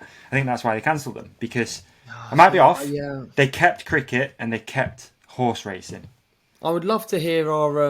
upper class sports. I don't know about the that. middle class people, no, you're not doing that. You're not having that thing at the weekend that makes you happy. See, and then you're also not having it next weekend, and you're having a bank holiday. I don't see the royal family as being that as divisive as that. I don't think it is. Did you see the UFC at the weekend where they played the royal national anthem? No. Okay, it's interesting. Just boos. Oh, was it a big boos? Oh well, I think that's really sad. I don't think. Yeah, I do. Mean, yeah, I'm indifferent. I'll be honest. I just keep an open mind with all of it. I just don't like being told to feel a certain way. I don't like that. I don't like being told, like, feel sad. Be sad. Yeah. I don't like that. Well, I don't know. I just think it is sad when, like you said, when anyone dies, goes, it's been around for a while. But I don't think she's had a... Back to... one thing I think you're off on. A lot of things I just think, whatever, I just have a different opinion. But I think you are off on thinking that anything about that life is good. I think that inheriting that money, what do you do with it? You can't spend do much with it. You can't even buy a set of Yeezys. You can't do it. No, if he bought a set of Yeezys, he couldn't wear them. No, can't wear them in public anyway. Think about how trapped you are. It is literally a birdcage, man. You can't... Yeah, what are you going to do not in public? Like, in a castle, how many rooms can you use? All of those things. I know they're ridiculous and it sounds like bollocks, but money isn't everything. And having all of that stuff it's a curse. If it's just given to you and you can't do anything about it, there's no way he can work for anything that he's got. No. All he can do is try and fulfill it. And by fulfilling it, you'll just reach base level. Not like us, we can go out and go after it and get something. And then we get the satisfaction. There's no satisfaction in just being given something for nothing. And especially if you can't I've always thought that. I've always thought that about the lottery. Like, I would genuinely hate to win the lottery because you'd be like, I haven't earned this. It's not mine. It'd be a very weird feeling. And no doubt, they go through the same thing. You got all this money.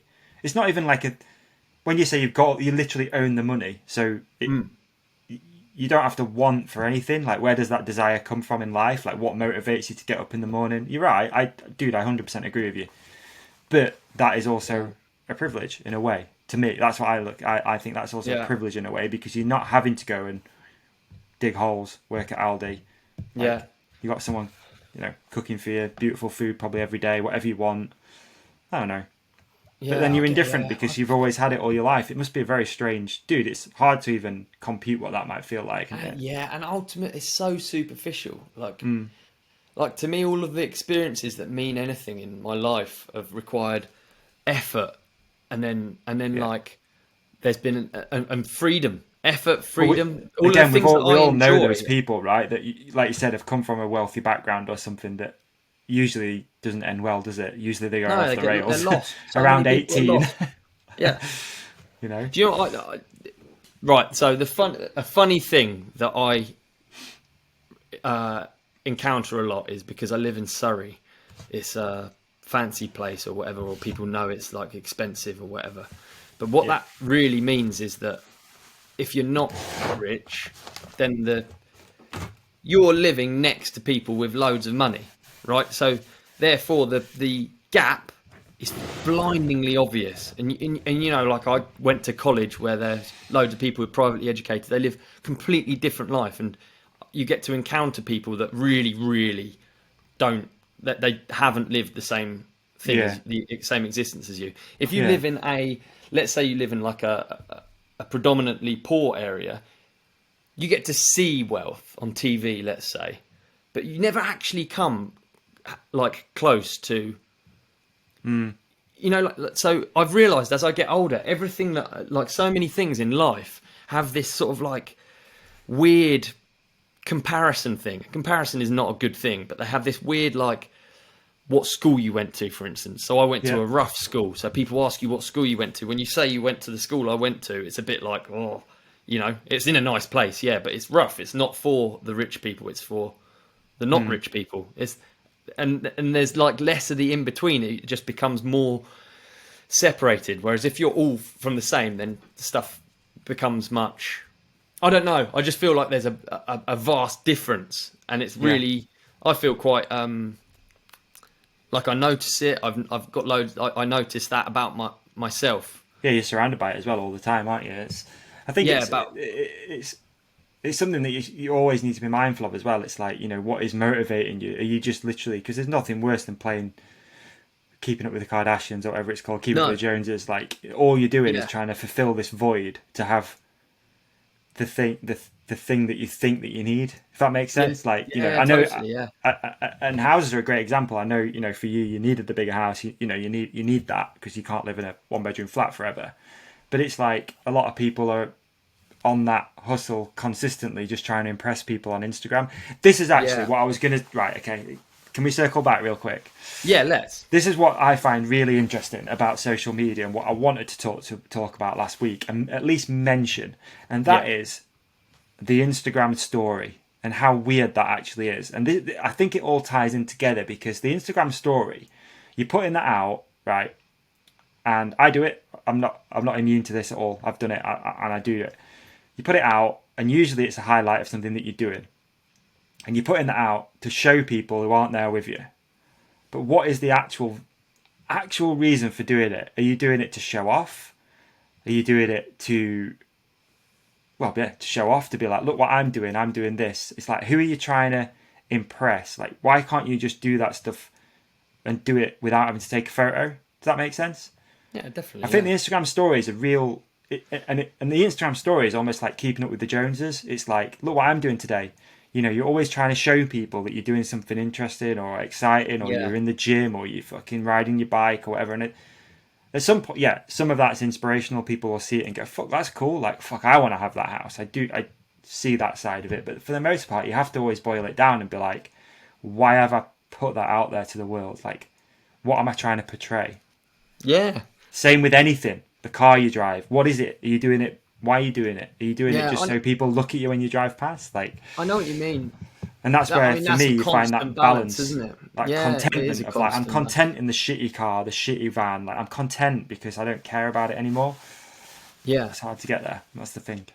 It is hard to get there. It's a hard line to tread. Like, also, between, because we're in a materialistic like society, right, where everyone's just trying to outdo everyone else. Yeah, it is hard, but then equally, there's comfort in not worrying about it. And if you've worried about money all the time, that's why you see, you know, let's say, you know, people who come from, let's say, I'm trying to think of let's say rap stars that have come from the projects. There's this sort of like braggadocious behaviour. That is a direct reaction to growing up poor. So often there's, you know, that's what it is. They've made money and they're showing they've made money, and it's a measure of success. It's not like success is something that you can say you want, right? You don't want to be unsuccessful. No. Would you say you want to be content, but you want to be successful, right? You don't want to not be a success. Yeah. So, but it's okay to want to be a success. It's not okay to, you know, necessarily wear gold chains everywhere, but so it's very difficult to work out what's a symbol of success, which is absolutely fine if it's a symbol of success to you, if it's something that you hold dear. Yeah. I think what I'm getting at is, like, sometimes you see someone in a Ferrari, and maybe your initial knee-jerk reaction is, what a knob. But you don't know where that guy's come from or what he's done. That guy or girl might have come from... Agree.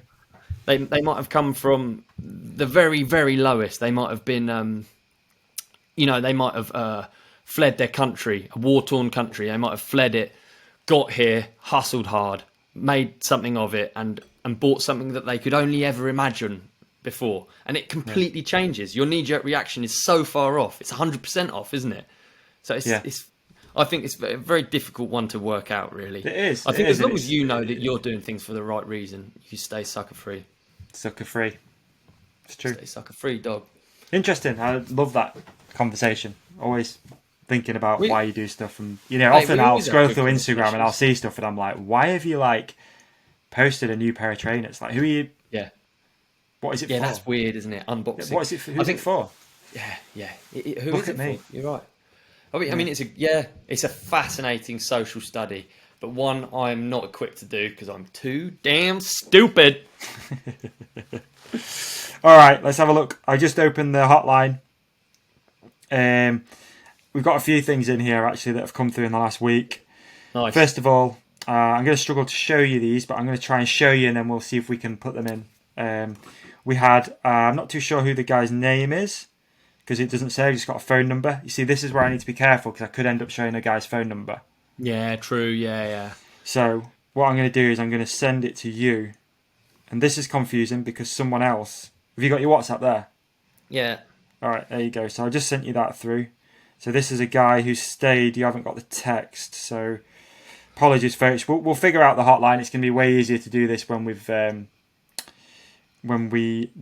have a studio, hopefully. So and this was a dude who stayed in a really... I'm going to send you a few more photos now, which are quite funny. Right. Stayed in a really, really, really random hotel. He wanted to share with us that he stayed in this really weird hotel. That is it. It's not a shower. That's a cower. See what I did? Nice. So this hotel, he just put in the comment in the message, thinking of Oda when they gave me the hotel room key, because it's number 23. Nice, like it. This is a truly weird place to stay. He put there is even a cat toy on the ceiling. Design hotel Euskirchen. It's such a different place to stay if you're in / around Cologne. So yeah, it's got a cat toy on the... what a nutty place. It looks crazy, doesn't it? You seen the wide angle of the room with all the colours and stuff? Yeah. I like these. I like the idea of these weird... I like that section on Airbnb where they're kind of novelty places or weird ones, wacky ones. Yeah, I agree. They're good, aren't they? I mean, you're in town for one night. Could go in a boring travel lodge. Could go with a wacky cow shower or brightly coloured place. All right, I'll send you this one too, which came through. Again, not got a name. Next time, folks, if you send us a message, please put your name, because we only end up with a phone number. And this just said, in light of Olly's silver medal crisp, have a pic of my memorial tattoo, as they were my mate's favourite crisps. Mate, that's so cool. Rest in peace. You got the Space Raiders and a pint crisp. Good on him. That's a wicked tattoo. Cool. What a cool way to remember your mate in a fun way. That's wicked. Yeah, it's good. Cool to see. Rest in peace, Mikey. We got this one in. I think I know who that is, but I'll not take a guess. So this one came in, and it said on the message, "Are my pedal pins too long?" I mean, it looks like they're doing the job. It looks like he's riding on those classic Warner fucking pedals, the bear traps. So honestly, what are they called, bear traps? Yeah. I use the kingpins. You do, yeah. On the vaults, yeah, and every set of shoes I have also look like that. So it might be that they are too long, but also it might be that they're really doing their job, and your feet might have blown off 100 times if you didn't have them. So I reckon it's worth the wasted rubber. See your shins. Let's see what they look like. All right, and lastly, we got one in from our friend of the show, Tim from Wales, and he sent a video submission. Oh, wicked. Okay, Tim, I'm going to play it down the microphone, Ollie, and then we'll insert it here. Hey guys, just a quick question. I wondered, do you have a dishwasher or do you do it by hand? And if you do it by hand, do you do it barehanded or gloves? That's it. That's all I wanted to know.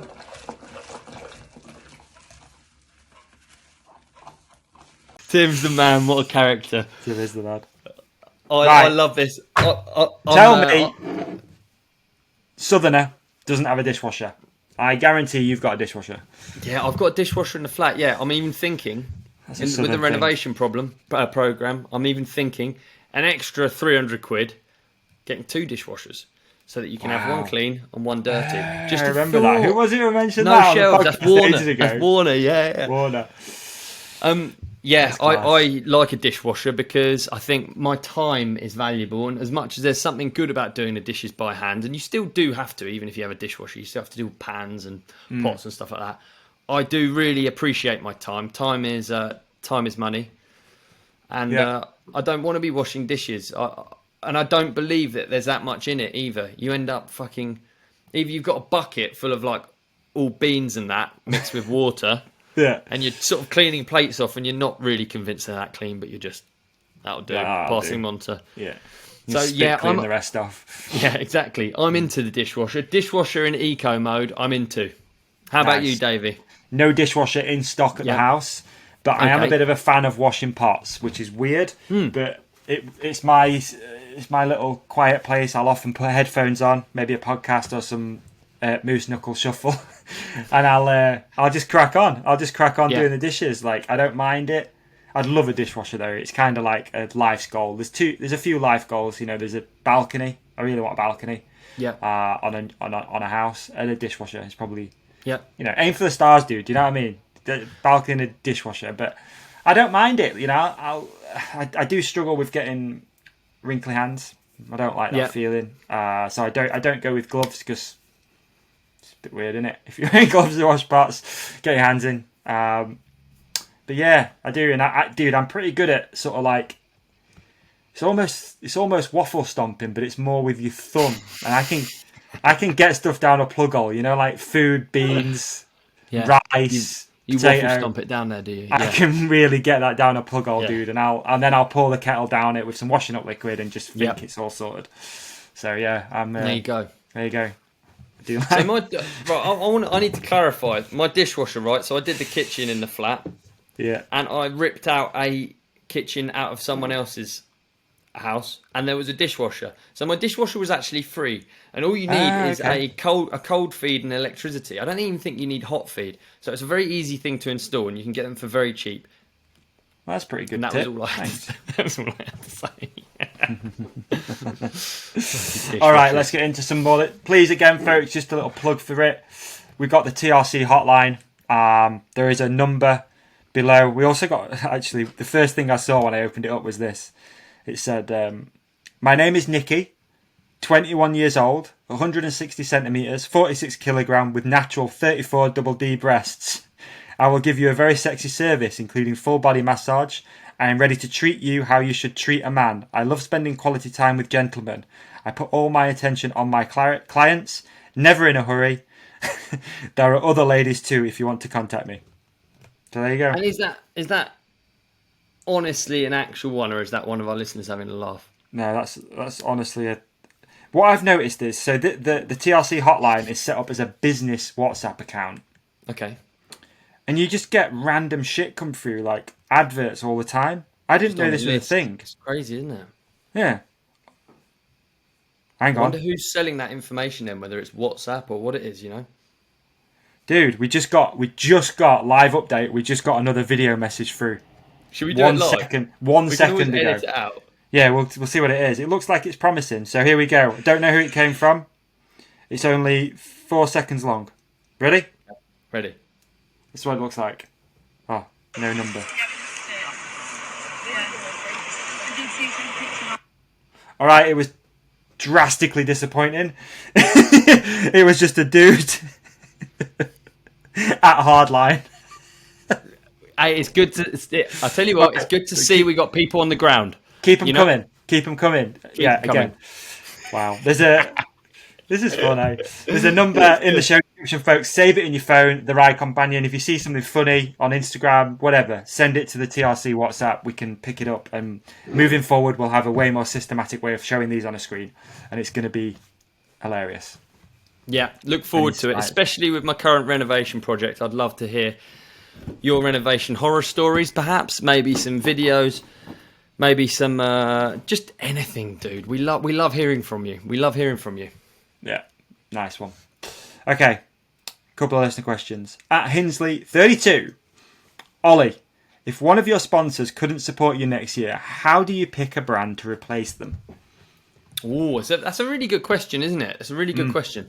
Do you know? I think I don't know whether it's a mistake or what, but I think I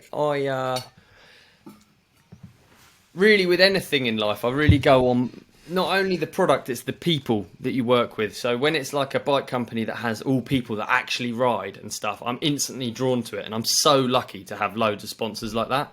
You know, they're like, my sponsor isn't just a component, it's a person that I ride with. So I think that plays the biggest role for me.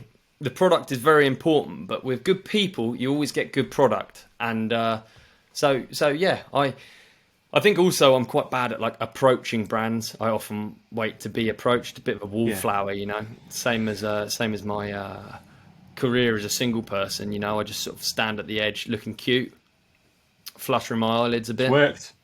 It's Yeah, exactly. It's worked.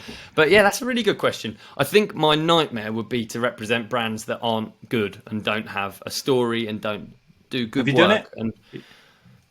And no, I got approached when I was younger to ride for a company that does like Mohicans on the helmet, and it was when I didn't have any money, and they offered me £500 a day whilst I was at the bike show to run a pink Mohican on my helmet. And back then, £500, that's like a 2 months wage. And I turned it down. I stayed true. Wow. I stayed true, dude. Yeah. True to the fam. Good work, mate. Kept it real. So, no, not really. I haven't done it. I'll be honest. Nice. Olivia, the engineer. Yes, Thoughts Olivia. on adding an optional second run to Hardline like Rampage? Ooh. I thought it was 2 runs. I'll be honest, I did. It wasn't until the broadcast started that I was reminded that it was just a single run. I thought it was 2. I like the idea of 2. I don't know why. I don't know if riders probably hate that idea, but I like the idea of 2 runs, dude. I think it's a great question, Olivia. I think like, yeah, I think it's just a short field, like a Hardline with a short field highlights the importance of that one run and actually just keeping it together, because it's such an anticlimax. You know, we had a couple of first turn crashes. We had Charlie Hatton, unfortunately, he was killing it and would have been a contender. Yeah, and he crashed literally in the first rut because it was blown out because he hadn't ridden it for 4 hours or whatever. You know, true. And like that seems such a shame, doesn't it? Equally, it's kind of the business, isn't it? World Cup racing, downhill racing, it's one run sport. And that is the beauty of hot seat racing. But yeah, I'm with you. I think it could be the perfect event for 2 run format. But I guess the only people that really matter when it comes to that are the riders. Would they want to do 2 runs, or is one enough on the Hardline course? Yeah, great. Hey, let's store that story and let's ask Bernard when he's next on the podcast. The 2 run theory. I like it, Olivia. Great idea. I like it. Mr. J MTB. Things to do when you can't ride due to surgery. One we're all too familiar with, isn't it? Unfortunately, yeah. I didn't have surgery, but injured last year, obviously for 2 and a bit months, pretty much in bed. You've got to try and use that time wisely. You've got to. Don't just sit about. You don't want to get to the end of that 2 months and think, fuck, I could have read, I don't know, 8 books. You could have started a little business maybe. Start a little project. Do something. Use that time wisely. I'd just be focus on the, if you can't focus on your physical health, focus on your mental health, focus on learning something, starting something. I think that's cracking advice, Davey. I think that's cracking advice. I'm sorry to hear of the surgery to that listener, and hopefully it's all good and you're on the mend and you're going to be better than before, back before you know it, and raring to go. I think that lists generally help me in life personally. There's no point in plodding along, even if you're going to do a box. Make a list, dude. Even if you're going to do a box set, fucking do the box set, you know? Say, I'm going to do 3 episodes and then I'm going to go and do something else. Just add some sort of structure to your life, because it really, really, for me, really helps. So I gave myself little goals. So I would go for a walk every day on my last ankle break. And it was on crutches. It was shit. It was miserable. Rain or shine, I would walk and I would set little targets. Just, you know, it doesn't have to be anything big, but just, so I've got it every day. At that point in the day, I go out. It's in the morning. I go for a walk. And positive things come from that. I mean, even from my walk, I bump into the same people each day. And then they would have this running progress of my ankle, and as I slowly started to move onto one crutch or maybe an air boot, seeing the same thing and having a routine just makes it easy to measure your progress, because it's hard, man. When you're down in the dumps and you feel like you're not going to get better, you are going to get better, and it's it's just time. Time is what you're up against there, isn't it? Really. Yep. So yeah, any way of disguising time, keeping a routine, keeping your brain busy, I think's great. Nice. Good question. Good answer. Great question. Hopefully it helps people. At Oddness Odd Session, has Odub ever heard of City's Chase? He is a hip hop artist from Surrey Hills. No way. Apparently so. I've never heard of a hip hop artist from the Surrey Hills. City's Chase. City's Chase. Is he big? I don't know. Should we do a quick? Let's have a look. I can't. Nah. City's Chase. I'm looking on Instagram. I'm looking on Spotify and can't find City's Chase. So can we have some links, please? Please. City's Chase. I can't imagine a hip hop. Okay, apologies for the dead air. Chase City. That's what he's called. Chase City, maybe. Chase City from the Surrey Hills. Oh, hang on. City Chase. Oh, I don't know, mate. No, we need link. I think we're gonna need this. We're gonna need. Yeah, I actually can't find Chase City. No, let me just check. I've said that right. Has Odub ever heard of City's Chase? How do you spell cities? CITY dash. Like comma S. Comma, you know what I mean? Thing. Une apostrophe. That's it. That's what he's got. Can't find City's Chase. No, I can't. Let's try City's Chase hip hop. Let me just go to Oddness Obsession's Instagram account, see if he follows him. Dude, I can't find one City's Chase here. I think he's making it up. I do. It's made up. The Surrey Hills has no famous hip hoppers. I think I found it. Uh-oh. I think I have. I think it's called Cutter Chase, not Cities. It's called Cutter Chase. Cutter Chase. So how do you spell that then? CUTTA. Should have known. CHASE. Should have known. I think I've gone on a bit of... Yeah, I think I found it. I think it's Cutter Chase. There you go, Cutter Chase. There he is. I'm interested. There you go. This is good, because this sort of like brings us on to a question. Yeah. Right. I have a problem with... So when people put on an accent, I think it's so bizarre. And I worry for them. So if you're from the Surrey Hills and you speak in a certain way, if you then adopt a really heavy South London accent, then you better be from the most northern part of the Surrey Hills. Otherwise, you're putting on an accent, and that's so weird. Like, even like there's bands that sing in a... What was that famous band? When like northern accent indie music was a thing. There was a band from Brighton. Oh my... And they're like, I know, but you know, I'm not fond of asking. Like they talk, they don't talk like that. So I'm so There was a Welsh band who sounded really American. Maybe Biffy Clyro. Are they Welsh? Biffy Clyro, they sing. They sound super American. Dude, yeah, I mean, it's just I find it really tough. I find it really tough. Like, although you know that when I'm singing, I'm doing the Moose Knuckle Shuffle. I sing in an American accent, dude, and it's heavy American accent. But if Lil Stu came out as a hip hop artist, and that's you're Lil Stu, yeah, that's your hip hop name. How would you rap? It would be in your voice, right? Yeah, because if it wasn't in your voice, you'd feel like you're pretending. Yeah, I think. And if you're feeling like you're pretending, then something's up. So I'm intrigued. If City Chase, Cutter Chase, is he big time then? Yeah, maybe 1,600 followers on the gram. 1,600 on the gram. I mean, let's have a look, man. I'm intrigued. It doesn't have any. Cutter Chase. Okay, so on Spotify, 1,500 listens a month. So he's getting some people are listening. We've got a few albums out. Recent single is called Translation. And that's by Cutter Chase. There's not really much else information about him though, to be honest. Sometimes on Spotify it'll give you like a bio. Oh, to cut to the chase is to get to the point or to skip to the important part of something without wasting time on boring or unimportant details. Cutter Chase. Hey, it's really unfair that I brought up the accent thing before listening, but nah, he sings, he raps how people talk. It's good. I didn't want to.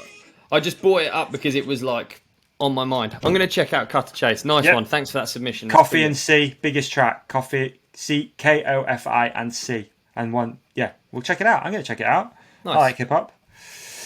Cutter Chase. Coming up on the Ride Companion. A great guest for the studio. That'd be good, wouldn't it? That'd be brilliant.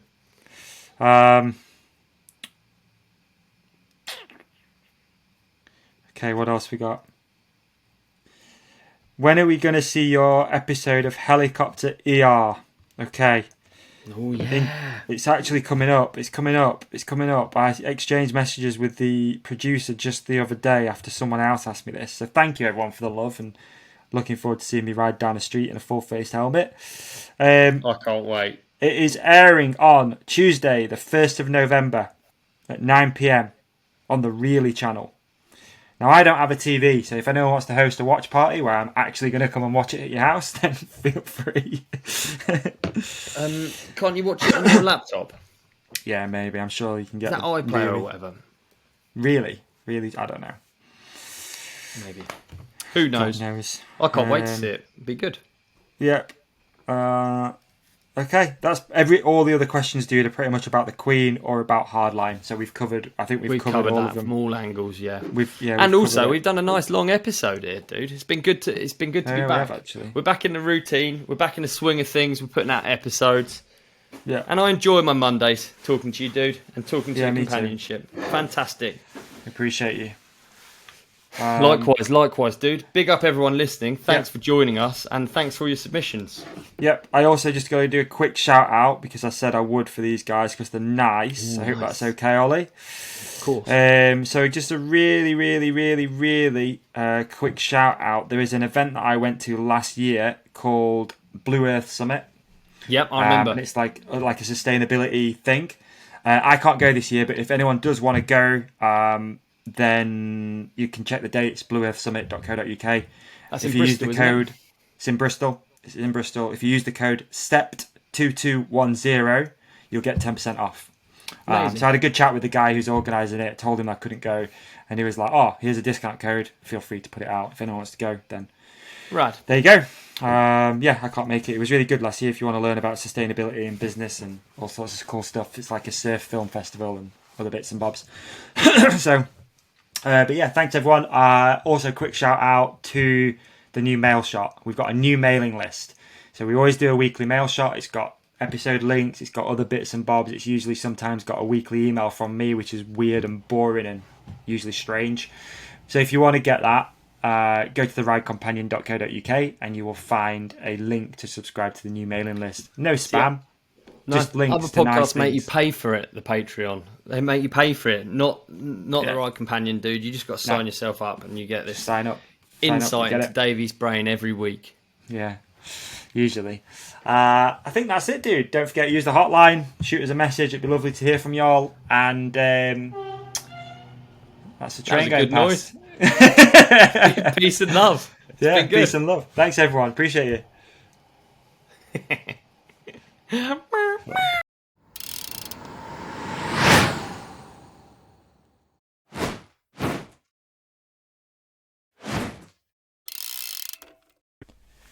So here we are at the end of the podcast, and we would love to keep in touch with you. So don't forget, follow The Ride Companion on Instagram. It's at The Ride Companion. If you just want to follow Olly, it's at OW_23. And of course, here are some clips that we think you might like. And up there, you can subscribe to the channel. We'd appreciate it. We appreciate you. Thanks for watching or listening. Have a great one. Peace.